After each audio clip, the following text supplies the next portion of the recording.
Ya, assalamualaikum warahmatullahi wabarakatuh. Selamat pagi anak-anak semua. Sehat semua, nggih? Oke, harus tetap sehat dan jaga prokes dan tetap semangat ya. Untuk daring hari ini.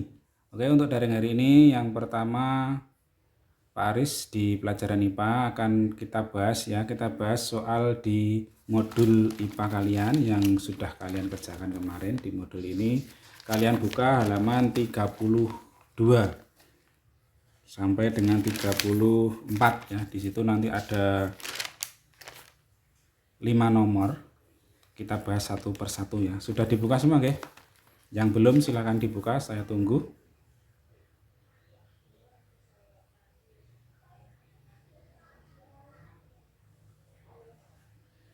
Oke. Kita bahas sistem reproduksi halaman 33. Soal yang pertama.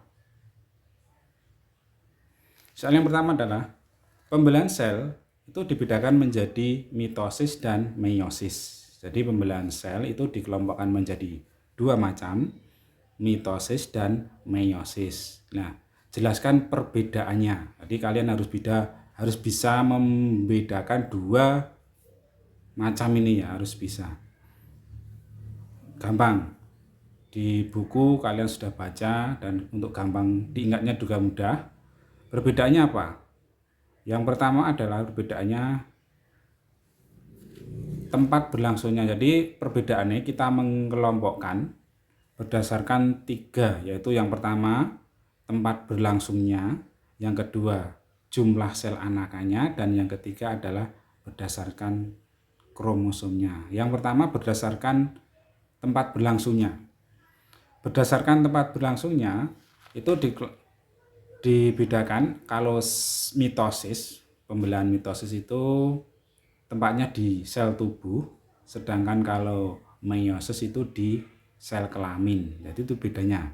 Kalau mitosis di sel tubuh, kalau meiosis di sel kelamin ya, betul.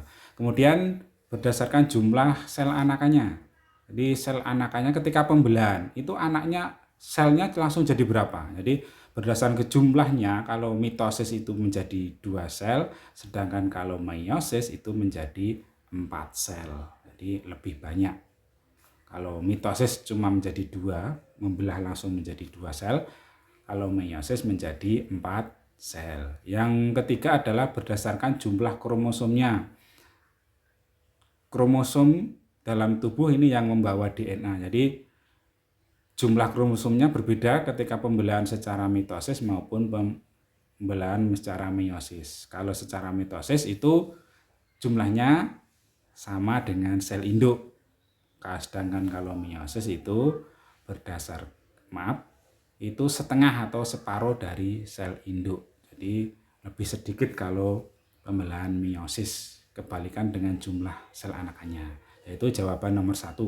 Mungkin yang jawabannya kurang tepat atau masih keliru atau bahkan ada yang belum dijawab, bisa ditulis sebentar ya. Saya beri kesempatan 3 detik atau 5 detik ya, sambil diingat.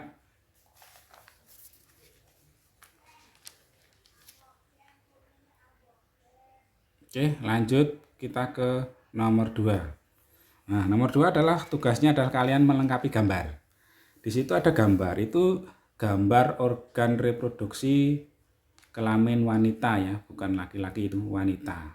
Nah, kalian pasti juga sudah menjawab, jawabannya sudah itu dijawab Pak Aris di situ ya. Yang pertama yang A itu ovarium. Jadi ovarium itu ada di kanan dan di kiri. Jadi di bagian bawah perut, agak bawah di pinggang itu ya. Nanti kalau ovarium itu ada 2, kanan dan kiri.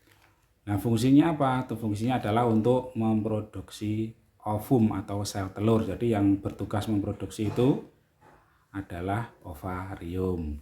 Yang B itu tuba falopi. Itu saluran atau saluran telur. Ada 3 nama. Tuba falopi, saluran telur, sama ovidak. Jadi kadang di buku menuliskan beda-beda, nanti itu sama, satu organ tapi namanya ada 3 tingkat-tingkat. Tuba falopi, saluran telur, atau ovidak. Itu tugasnya adalah menyalurkan sel ovum dari ovarium menuju ke rahim. Mana ketika terjadi pembuahan ya nanti di tuba falopi ini. Yang ketiga adalah yang E, fimbriae atau julur. Ini tugasnya adalah menangkap sel telur yang dikeluarkan dari ovarium. Sedangkan yang D itu uterus. Uterus itu sama dengan rahim. Kalau bahasa Indonesianya rahim itu tempat berkembangnya janin ya. Kemudian yang E itu dinding rahim atau endometrium.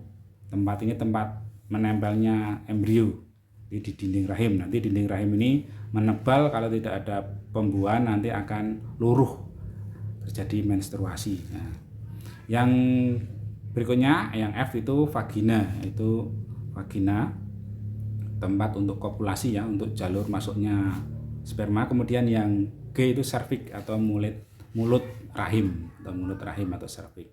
Oke, itu jawabannya bisa ditulis. Bagi yang belum ya atau yang salah ya, ada tuh ovarium, tuba falopi, fimbriae, uterus, endometrium, cervix maupun vagina. Berikutnya nomor 3. Soal nomor 3.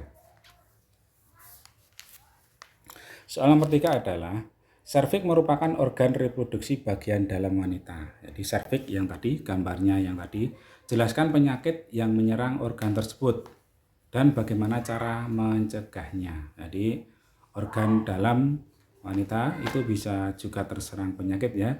Jadi kalian harus tetap menjaga kesehatan. Nah, jawabannya adalah penyakitnya adalah kanker serviks atau kanker rahim. Kanker serviks ya.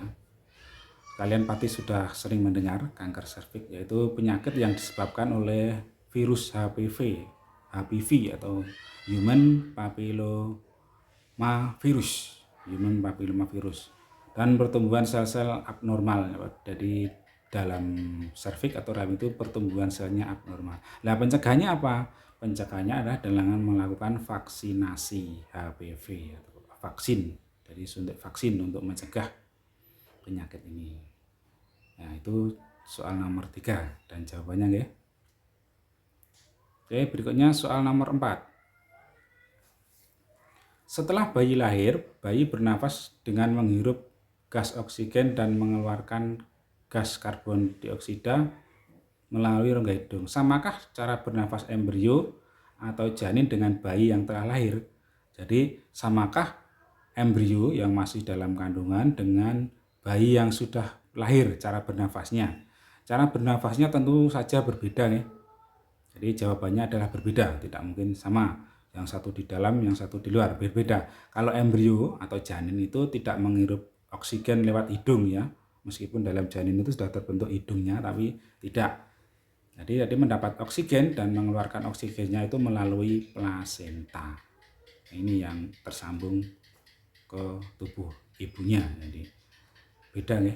Kalau sudah lahir itu nanti dengan hidung, dengan paru-paru, tapi ketika masih dalam kandungan adalah dengan dengan lewat plasenta untuk mengeluarkan maupun mendapatkan oksigen.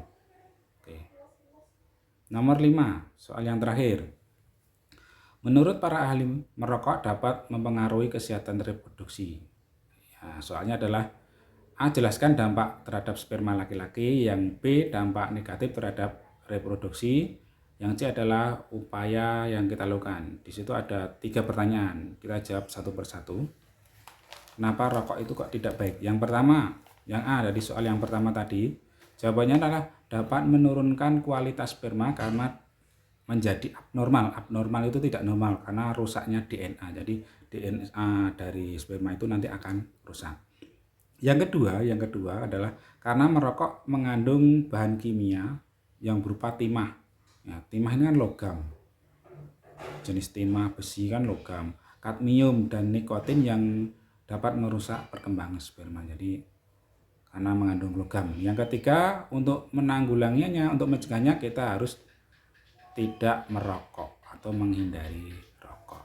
Nah, itu untuk pembahasan yang nomor 1 sampai dengan 5. Untuk nomor lainnya nanti saya share ya, saya share saja kalau sudah kita bahas. Kemudian jika nanti ada pertanyaan masih yang kurang jelas bisa jabari Pak Aris nih. Untuk kali ini kita tidak menggunakan Zoom, kita menggunakan video ini. Oke, kita tutup ya. Terima kasih. Assalamualaikum warahmatullahi wabarakatuh.